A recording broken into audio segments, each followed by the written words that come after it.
It's a little oven. I don't know what prompted me to go with green. I don't know that I've ever seen a green oven, but now I have.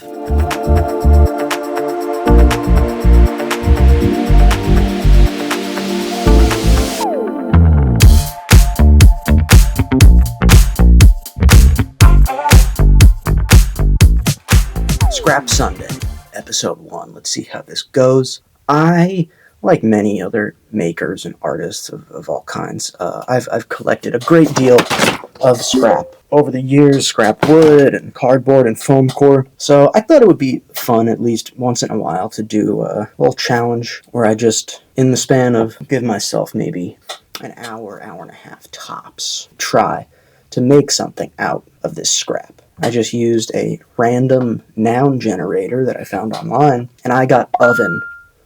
So we're gonna try our hand at making an oven out of scrap. The only real rules I want to set for myself is, obviously, I can only use scrap. For today, we'll see what happens in the future, but for today, just hot glue is the only adhesive. No reference photos. I have to do it completely from my mind, from my mental image of an oven.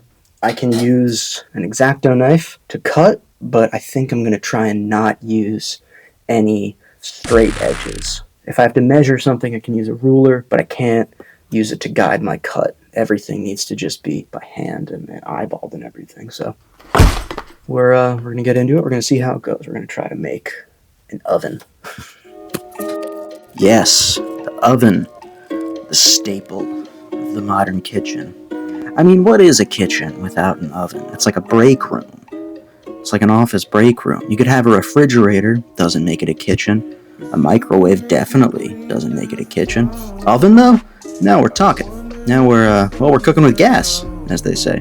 I suppose this is a gas oven, maybe an electric, I guess just use your imagination. It's got a bit of maybe a mid-century thing going on, definitely post-World War II, probably before the 2000s, I would say. Initially, I wanted to do like an actual oven rack, a wire rack, or at least get closer to that by cutting some slits into a piece of chipboard, but it was a bit too thin and flimsy, so it kept bending when I try and fit it in. I probably could have gotten it if I tried again, but hey, I was crunched for time here, so I just gave up and did a flat piece of cardboard. And man, I love giving up. Giving up, highly underrated in my experience. Giving up can be a lot of fun. This is a great example of that. Sometimes something is just too hard, and it's very frustrating, and then when you give up and you stop doing that hard thing, you just do an easy thing, you feel so good. For the knobs, I used a piece of cake pop stick. Now, I'm a big advocate of the cake pop stick as a form of craft supply. I have on many occasions sung its praises, and I will do so again in the future, and I am doing so now. I love these things. To make the knobs, I just cut off little pieces of the stick, maybe, 5 millimeters or so, probably not even. And I did 6 knobs for the 4 burners, of course. Maybe 2 of them control the oven, I don't know. I also gave it a range-top stove. I think that's what this is called, right? Just cut some circles out of a piece of cardboard and glued it on the top, and put some smaller circles in each hole. I guess that is more like a gas stove. For the paint, I didn't get too crazy. I just primed the outside of the oven and the controls with white gesso, then added some black paint to make gray gesso and used that for inside and the range top and the knobs. I've always loved the look of gesso on cardboard for some reason. Couldn't say why.